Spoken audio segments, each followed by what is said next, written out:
Today I've got Khaleesi and the boys going out with me.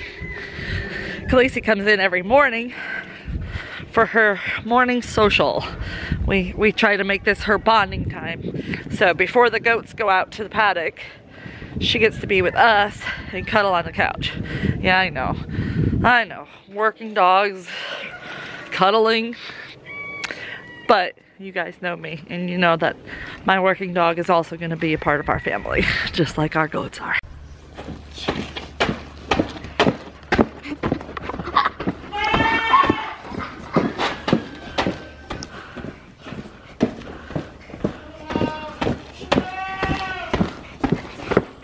Here comes nothing for you, you're jumping.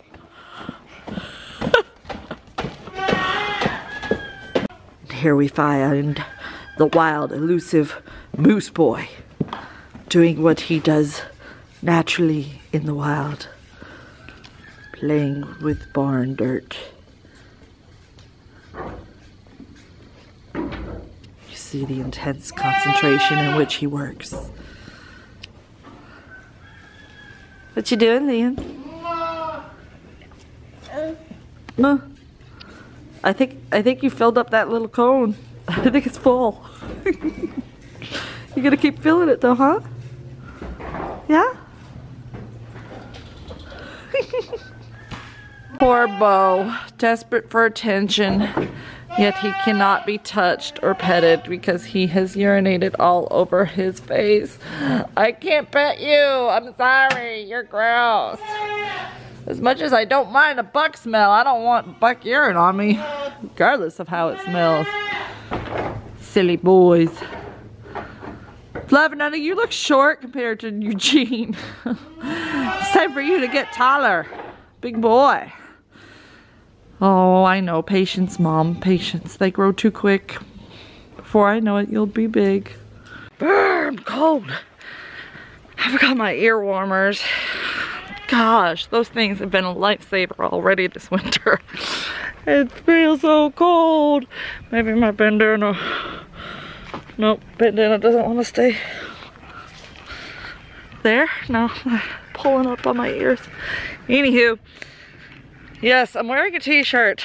That's because Fancy Two's wearing my jacket right now.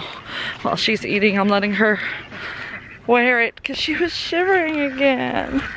I'm really gonna probably end up coating her, at least for this cold spell.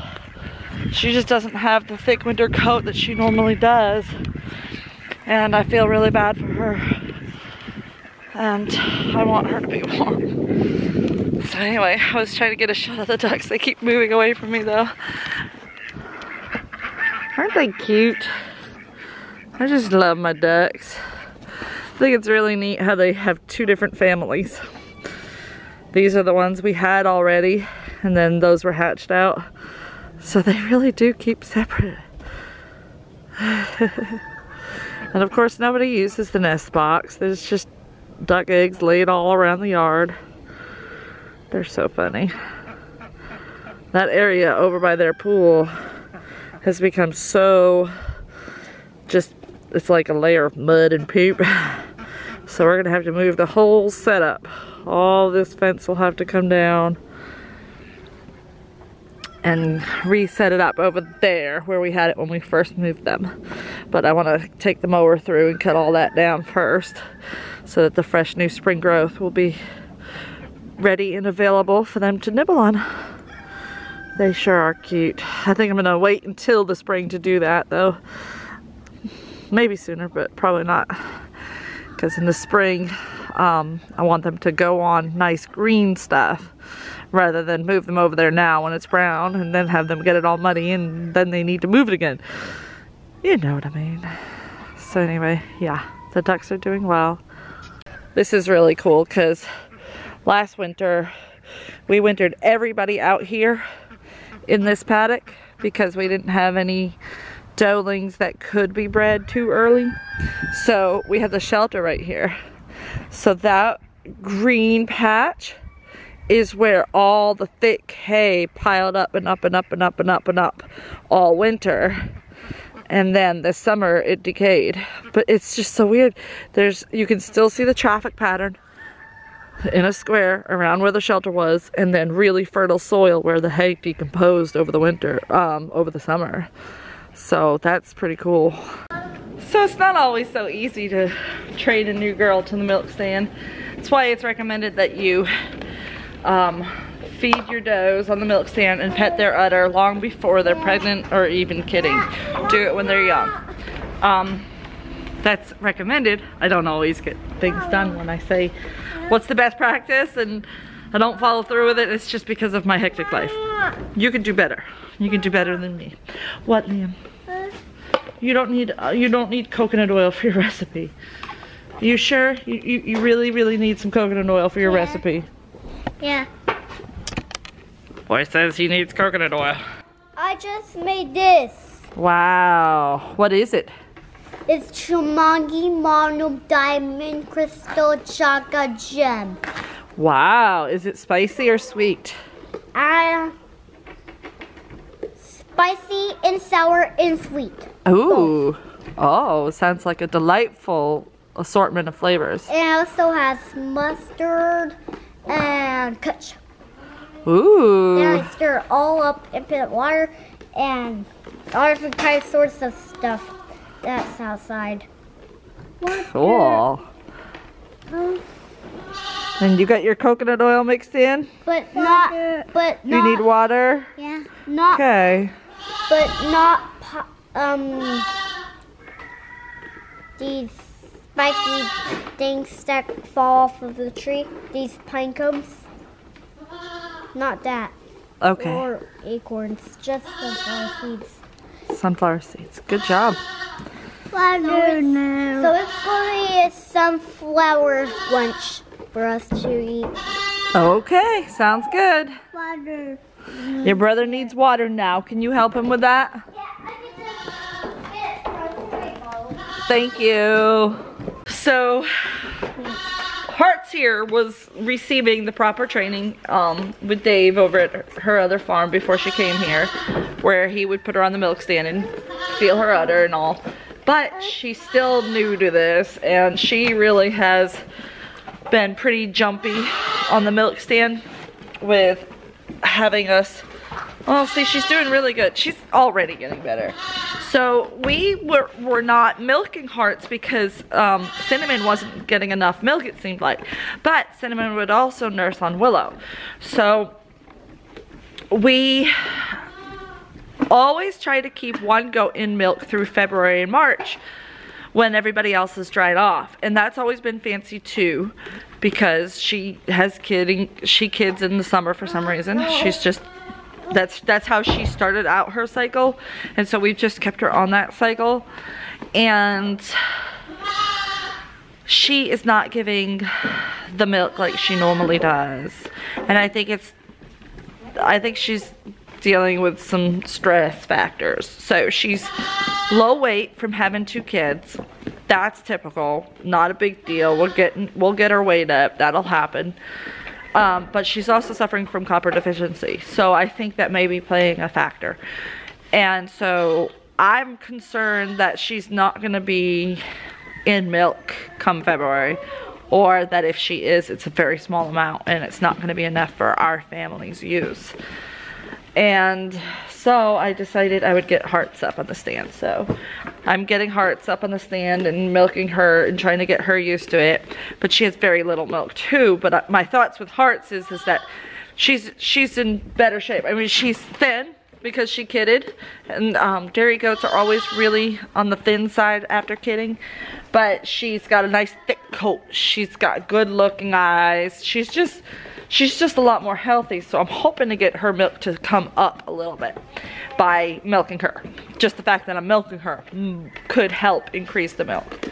So cross your fingers on that one, because if we don't have any milk for 2 months, I'll probably cry if I have to buy it at the store. But hopefully my other goat friends will be kidding. I think they said they were going to be kidding in February, so I might be able to just get milk from them. But still, having to pay for milk would be weird. Whole reason why I have goats is so I don't have to pay for it.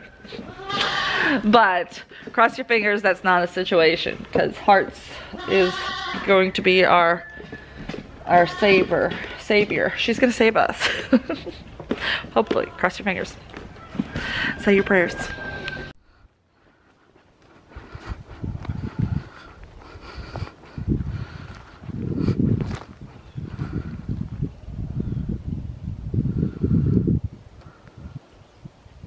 So do you see what I see? In this area here, where the shelter has been, it's covered in straw, along with quite a bit of urine and manure, because the goats always hung out under the shelter the most. That's their favorite spot because they're eating hay and they're, you know, getting some shade from the sun when it's too warm, or getting protection from the sprinkles if it starts to sprinkle. So there's just a lot more concentrated. This is their bedding area. They like to bed down in all of this straw. Now this isn't straw that we put out. This is hay that has come out of their buckets or their basket. And goats don't eat hay off of the ground. They should never eat hay off of the ground. Do not feed your goats from the ground. That is not good for them. Parasites live in the soil. Parasites crawl onto the straw sitting on the soil and get ingested that way. So, instinctually, they know not to eat it. So, remember when I showed you over in the buck pen? Is how green that was? Where the shelter had been. So this shelter was moved over. It was right here. Ryan moved it over a spot because it got so thick. So after he moved it over a spot, it got thick here. I asked him last night if he would take this fence and pop it out that way. One more section of being able to move the shelter over one space. I know it's kind of going to be an awkward fence to go along the mulch pile and back out, but I think it's going to be worth it. And this is why. Thick hay turns into composted hay, turns into really green growing stuff. Thick mulch spread out, meeting up with thick hay, is going to equal a very wide space that can now be planted with new garden adventure. Now, you don't want to plant under the trees. You don't want to till under the trees. Those are both kind of awkward spots. So it may come out a little bit from that edge. But as you see from this garden over here, we do a wide strip of mulch and feed bags. The mulch needs to be replenished to block out the weeds. Over on that side, we have black plastic to block out the weeds on that end. So along the edges of your garden, it's always good to have a thick weed barrier. We didn't do it on this side, and it's hurting us. I have blackberries, goldenrod, and creeping Charlie creeping into my first asparagus bed pretty heavily. So I need to get in here, cut all this back to the barn, get all my pots and put them in the grow room, get rid of anything that's not usable anymore, or put it in the repurpose pile, whatever, and get this from the barn to the garden edge really cleaned up and mulched. And I might go ahead and end up planting stuff between here. What I would probably do is a perennial, like some Jerusalem artichokes, because they grow nice and tall and have pretty yellow flowers, and we can harvest the roots. Jerusalem artichokes are also known as sunchokes, if you've ever seen those roots for sale at the farmer's market. So that would be a good area to do that in. But basically I need to get it cut down and taken care of. Now this elderberry right here in the center will be forgiven. It gets to stay. And I think that one of these, I think that this goldenrod closest to me with the furry, feathery seed heads, I think that one will be saved as well, because that's the one that was the Solidago odorata. I'm not sure how it's pronounced, but it's the very herbaceously, very flavorful goldenrod. So it's a good one to have for medicinal use, and its medicinal properties are higher than the other goldenrods. So we've got some plans in place. We just need to do them. And I tell you what, it is so hard to get all of these things written down in my notebook and remember to do them all. But I'm doing my best, and I just need more time. Can I have more time?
Guess what, guys? It's snowing.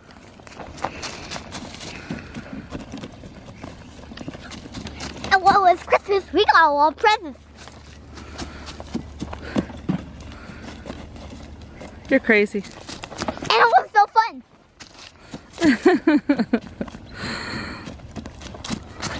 This is the greatest planet. The planet's so beautiful and colorful. Ice is ice. There was ice. Water. Oh my goodness, I wish I had half your energy, Rowan. Maybe then I could get everything on my list done. Would you look at this? Take a healthy gander at this. Look, garlic is coming up. It's growing. I wasn't too late. I am even considering putting some garlic in these next 2 rows, even though it's late in the season. But these babies do need to be covered. The hay was obviously not put in just the right spot. So I'm gonna cover them up, especially with this cold front we're about to have. We do not want them getting damaged from that. But even where the hay is, you can see it's coming up through the hay. So the hay doesn't prevent them from growing, it just gives them an extra blanket, kind of like what Fancy 2 needs. So if you guys have any great apps that help you keep track, like on a calendar, of when you're supposed to be doing things, and making sure that you're getting them done, like a task list type thing, and you know, preferably a free app for Android. I don't have Apple. So if you know of one like that that is helpful for you, let me know about it down in the comments. Thank you guys for watching. You know the drill. We'll see you next time on Wholesome Roots.